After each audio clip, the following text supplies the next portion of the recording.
Praise God. Hallelujah. Isa nga po munang pinakamalakas at matagumpay na palakpak sa ating Diyos na buhay. Praise the Lord. Hallelujah. Sige po, dadako naman po tayo ngayon sa pagbibigay. Amen. Ready na po ang ating mga Biblia. Praise God. Buksan po natin sa Mark 14 verse 3 to 9. Ito po ay patungkol po ang kwento po rito ay patungkol po sa binuhusan ng papangong si Jesus. Kung babasahin po natin ito, ibuod na lang po natin. Yung nasa Bitanya ang Panginoon sa bahay ni Simong Kitongin, meron pong, kapag siya kumakain, meron dumating na isang babae. Ang pangalan niya ay si Maria. Amen? Mary of Bethany. Kilala niyo po ba yun? At may dala-dala po siya isang alabastro na puno-puno po ng mga sisiplang pabango na mga halimuyak, haleluya na nardo. At ibinuhos niya po ito sa pano ng ating Panginoong Jesus. Then, may mga tao doon, isa na po doon si Judas Iscariote, amen? Na, ang sabi na, ano tinasay ang pabango? Sana naibenta ito ng mahal at naibigay sa mga dukha. Pero sinabi ng Panginoon, anong ginugulo niyo ang babae? Tama ang kanyang ginagawa, sabi ng Lord. Ang sabi niya, pinusay niya ng pabango ang aking katawan bilang paghahanda sa pagtinibig sa akin. Amen? At ang sabi ng Panginoon dito, tandaan ninyo ito. Ano ba ang ginawa ng babae ito? Hindi ito nitimutin. Sabi nito, sinasabi ko sa inyo, saan man ipangaral ang mabuting balita, mapapanggit din naman ang ginawa ng babae ito. Amen? Praise the Lord. Hallelujah. Kung titignan po rito natin, nakahanga-hanga po pananampalataya, kahanga-hanga po pagsunod, at katapatan ng babae ito. Na sa kabila ng maraming mga hadlang, mayroong mga sumasaway sa kanya na sinasabing pag-aaksaya ang mga bagay na ito, hindi po siya napigilan. Amen? Talaga po ibinigay niya ang dabis na sa ating Panginoon. Then, ayun nga po, ibinigay niya. Alam niyo po ba yung kung gaano kahalaga ang nardo na yun, ang pabango? Ito po ay kung sa atin po, katupas po ito ng isang taong sahod. Amen? Tingnan niyo po kung gaano kahalaga ang ibinigay ng babae ito sa ating Panginoon. Ibinigay niya po ang dabis niya. Amen? At yung sinabi nga ng mga nakapaligid doon, na anong inaaksay ang pabango. Minsan mga kapatid, di ba? Sa pagbibigay natin sa Lord, minsan tingin ng tao, tingin ng iba, minsan mga mahal natin sa buhay, pag-aksaya. Pero alam nyo, hindi nila alam na unang-una, ginagawa natin ang perfectong kalooban ng Diyos. Bilang Kristiyano, bilang matungkulan natin, na ibalik at ibigay sa ating Panginoon, hallelujah, ang para sa Kanya. At pangalawa, sa pagbibigay natin, nandun talaga ang pinubuksan lang natin ang pintuan ng langit, ang durungawan ng langit, para ibuhos lamang sa atin ang masaganang pagpapala ng ating Panginoon. Amen? Dito sinabi na ano't ginugulo niyo ang babae? Sabi ng Panginoon. Minsan, sa pagbibigay natin, nandun nanggugulo ang away. Amen? Ang para sa Panginoon, minsan, ginugulo niya tayo. Inaagaw niya. Amen? Minsan, mga mahal natin sa buhay. Amen?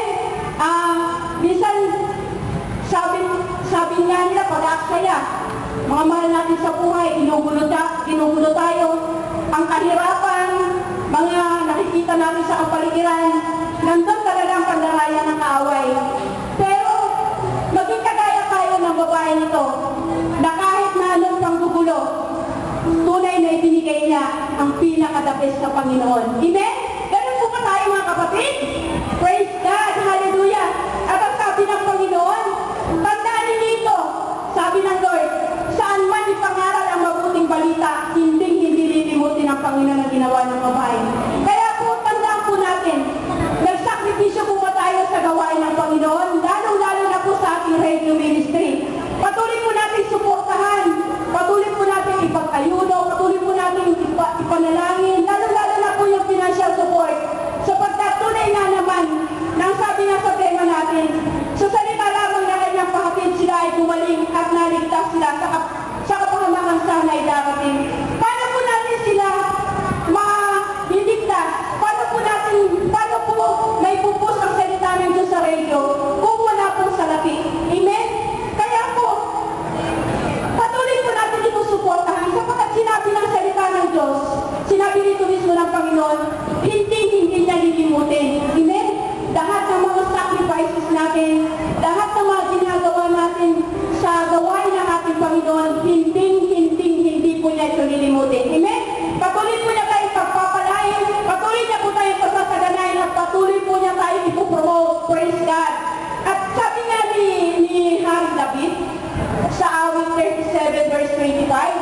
sabi niya doon, napakaganda po. Sabi niya, mula pagkabata hanggang pagtanda niya raw, wala pa siyang nakita sa silong ng langit na nagbigay, nagkaloob, nagsakripisyo sa gawain ng Panginoon. Lalo-lalo na po sa totoong gawain ng Panginoon ng KOJF po. At ito ang sabi ng Panginoon na naging hampas lupa. Ano ba ibig sabihin na naghirap? Amen?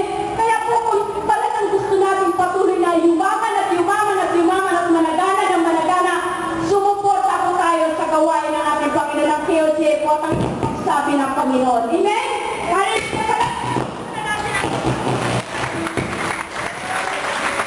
God. Hallelujah. Kaya po, sa oras po ito, magbigay po tayo ng may katapatan po sa ating Panginoon sapagkat ang Diyos po ay tunay pong napakabuti at napakabuti po. Praise the Lord. Sige po, ilagay po natin ang mga offering na.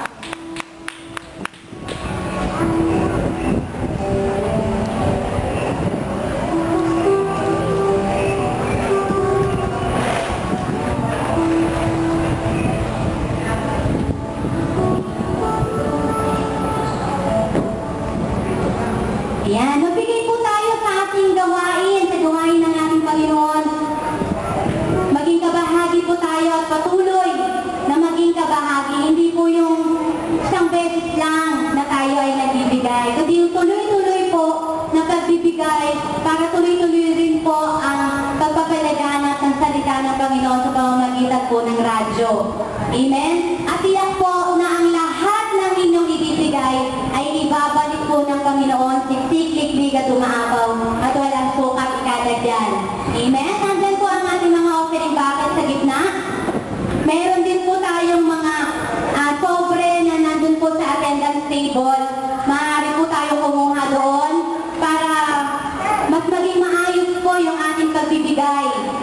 Meron po doong nakalagay kung para saan o yung pera na inyong ilalagay doon ay para saan. Amen? Meron po doon para sa radio ministry, meron po para sa church rental, meron po talagang tithe. Amen. Nakalagay po yun doon sa unahan at yung ating pa pong iba't ibang mga pagbibigay sa ating Panginoon o sa gawain ng ating Panginoon. Kaya habang tayo po ay nagbibigay ng ating mga kayamanan, sabi po doon sa binasa ni Ate Christy, yan daw pong pabango na ibinuhos kay Jesus Christ ay ilang gano'ng katagal daw nasahod yun? 1 year pa. Amen? Nakinig po ba tayo sa exhortation? 1 year wage. Amen. Isang taong sahod. Yan. Baka yung nilalagay niyo po dyan ay wala pa isang araw na sahod. Nilagay po natin yung ating the best. Pag sinabi pong the best, ibig sabihin po niyan ay wala talagang, wala nang limitation.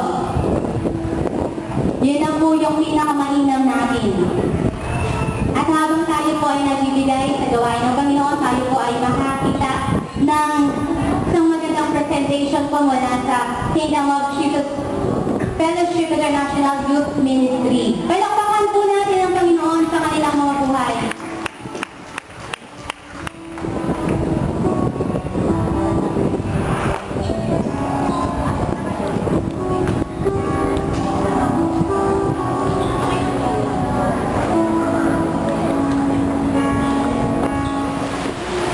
Praise God. Hallelujah. Naibigay na po ba natin ang pinakadagas natin sa ating Panginoon? Amen. Hallelujah. Sige po, ipanalangin po natin ang ating mga itapos handog. Praise God. Di mo po tayo tumigil. Hallelujah. Panginoon, maraming salamat po sa oras na ito. Dahil tunay nga, Panginoon, na naging kagaya kami, Panginoon, ni Mary, Father God, na ibinigay yung pinakadagas para sa iyo, Panginoon. Tunay na ginawa namin ang perfectong kalooban para sa iyo, Panginoon Diyos. Sa oras na ito, Panginoon, patuloy mong pagpalain ng mga kapatid ko na nagsakripisyo at nagbigay sa iyong tunay na gawain, lalo na po, Panginoon, sa KOJF at ang ito ang sabi ng Panginoon. Hallelujah. Panginoon, patuloy mo silang pagpalain, patuloy mo silang i-promote, tunay nga, Panginoon, ang kanilang negosyo. Hallelujah. Ang mga kanilang pinagkakakitaan, patuloy mong pagpalain, Father God. Hallelujah. Hallelujah. Sa salapi, Father God, na malilitong sa oras nito, nagamit lamang sa kaluluwa sa akin na yung laki ng pangalan. Maraming po salamat, Panginoon. Maingat po namin binabalik sa iyo ang lahat ng papurit po sa salamat sa pangalan ni Jesus. Amen. Amen. Amen.